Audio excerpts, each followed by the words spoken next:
हरियाणा विधानसभा चुनाव में super VIP सीटों में हिसार की सीट भी शामिल है, क्योंकि हिसार की सीट पर देश की सबसे अमीर महिला सावित्री जिंदल चुनाव लड़ रही हैं। सावित्री जिंदल बीजेपी में शामिल हुई, बीजेपी की टिकट मांगी, लेकिन बीजेपी ने टिकट नहीं दी। ऐसे में सावित्री जिंदल को मजबूरी में निर्दलीय चुनाव लड़ना पड़ा। सावित्री जिंदल को लगा कि मंत्री कमल गुप्ता की नाराजगी के कारण उन्हें बड़ा बेनिफिट होगा और वो आसानी से चुनाव जीत जाएंगी। शुरू में माहौल उनके पक्ष में भी लगा, लेकिन अब चुनाव के एक सप्ताह पहले ये साफ हो गया है कि सावित्री जिंदल के लिए रास्ता आसान नहीं है, मंजिल आसान नहीं है और उनकी चौतरफा घेराबंदी हो रही है। सावित्री जिंदल की क्या चौतरफा घेराबंदी हो रही है, ये जानने के लिए आप आज की इस खरी खबर को आप जरूर देखिए।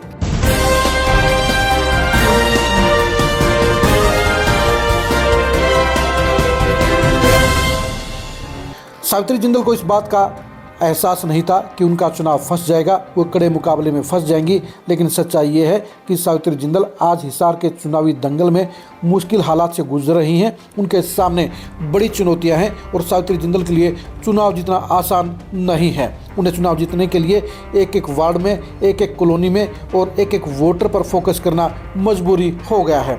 सबसे पहली चुनौती उनके लिए है रामनिवास राणा। रामनिवास राणा कांग्रेस के प्रत्याशी हैं और वो लगातार दूसरा चुनाव लड़ रहे हैं। इस बार कांग्रेस के विरोधी वोट 4 जगह बट रहे हैं, यानी बीजेपी के खुद के वोट 4 जगह बट रहे हैं। यही वजह है कि रामनिवास राणा के लिए इस बार चुनाव जीतने के गोल्डन चांस मौजूद हैं। रामनिवास राणा के लिए परसों कुमारी सैलजा ने एक बड़ी रैली का न सिर्फ संबोधन किया, बल्कि हिसार में रोड शो निकालकर लोगों के बीच में जाकर उन्होंने रामनिवास राणा को जितवाने की अपील की। कुमारी सैलजा की रैली में लोगों की भारी मौजूदगी थी और जिस तरह से कुमारी सैलजा ने रामनिवास राणा का साथ निभाया है, जिस तरह से वोटों की अपील की है, जिस तरह से उनके चुनाव को अपना चुनाव बताया है, उससे जाहिर हो गया है कि रामनिवास राणा इस चुनाव में हैवीवेट प्लेयर हैं और इस बार उनकी चुनावी चुनौती को सावित्री जिंदल को हल्के में नहीं लेना चाहिए, क्योंकि रामनिवास राणा ने अपने इस आखिरी चुनाव में जीत हासिल करने के लिए सब कुछ दांव पर लगा दिया है, पूरी ताकत झोंक दी है। दूसरी जो सिरदर्दी है वो सिरदर्दी है उन्हीं के समुदाय के तरुण जैन। तरुण जैन भी बीजेपी के नेता थे, डिस्ट्रिक्ट के उपाध्यक्ष थे, वो भी बीजेपी की टिकट नहीं मिलने पर इंडिपेंडेंट चुनाव लड़ रहे हैं। तरुण जैन के लिए चुनौती और चुनाव में उतरना मजबूरी इसलिए बनी क्योंकि सावित्री जिंदल ने उनके साथ कमिटमेंट तोड़ने का काम किया। सावित्री जिंदल ने पहले प्रॉमिस किया था कि अगर उनको टिकट नहीं मिली तो वो तरुण जैन का समर्थन करेंगी, क्योंकि तरुण जैन ने पहले से ही ये फैसला कर लिया था कि वो विधानसभा का चुनाव जरूर लड़ेंगे, चाहे बीजेपी की टिकट मिले या ना मिले।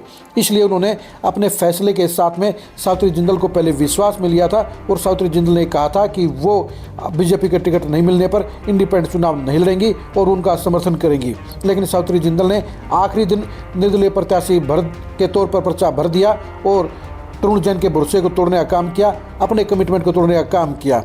अब वही तरुण जैन बनियों के काफ़ी संख्या में वोट ले रहे हैं, इसके साथ साथ उन्हें हिसार के दूसरे हिस्सों से भी काफ़ी संख्या में वोट मिल रहे हैं, यानी वो सावित्री जिंदल के लिए सबसे बड़ी सिरदर्दी बन गए हैं, क्योंकि तरुण जैन जितने भी वोट लेंगे वो साफ तौर के ऊपर सावित्री जिंदल के लिए ही सबसे बड़ा नुकसान होंगे। यानी सावित्री जिंदल के सामने तरुण जैन बड़ी चुनौती बन गए हैं।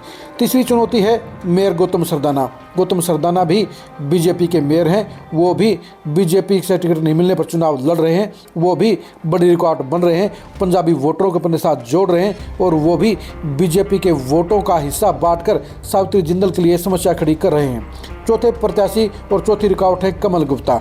कमल गुप्ता इस चुनाव में तीसरे, चौथे या 5वें नंबर पर जा सकते हैं, लेकिन वो भी बनिया वोटों में अपना हिस्सा रखते हैं, यानी बनिया वोट 3 जगह बट रहे हैं, सावित्री जिंदल में, तरुण जैन में और कमल गुप्ता में। यानी कमल गुप्ता भी चुनाव हार कर सावित्री जिंदल के लिए भी हार का कारण बन सकते हैं। यही वजह है कि सावित्री जिंदल के लिए इस बार चुनाव जीतना आसान नहीं है।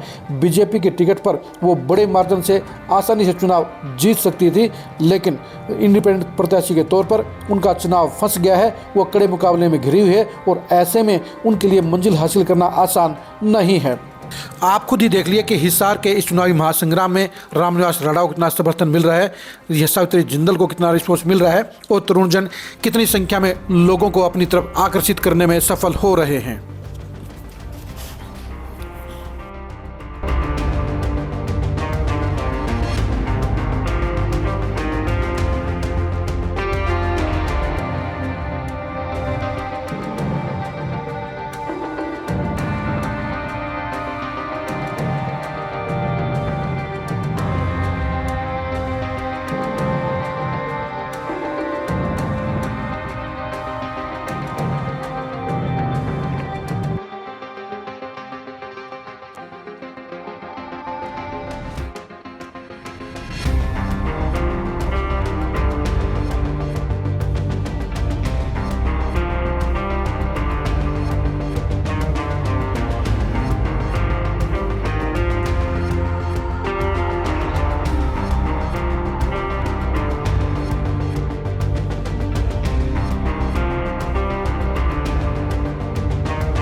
आपकी नज़र में हिसार के इस चुनावी दंगल के अंदर हालात क्या हैं, कौन विजेता है, ये बताने के लिए कमेंट जरूर करें। हिसार में सावित्री जिंदल को कितने वोट मिल रहे हैं, ये भी कमेंट करके जरूर बताइए। हिसार के संग्राम में कौन चुनाव जीतेगा, ये भी कमेंट करके आप जरूर बताइए। आप हमारे फेसबुक पेज को फॉलो कीजिए, आप हमारे यूट्यूब चैनल को सब्सक्राइब कीजिए। नमस्कार।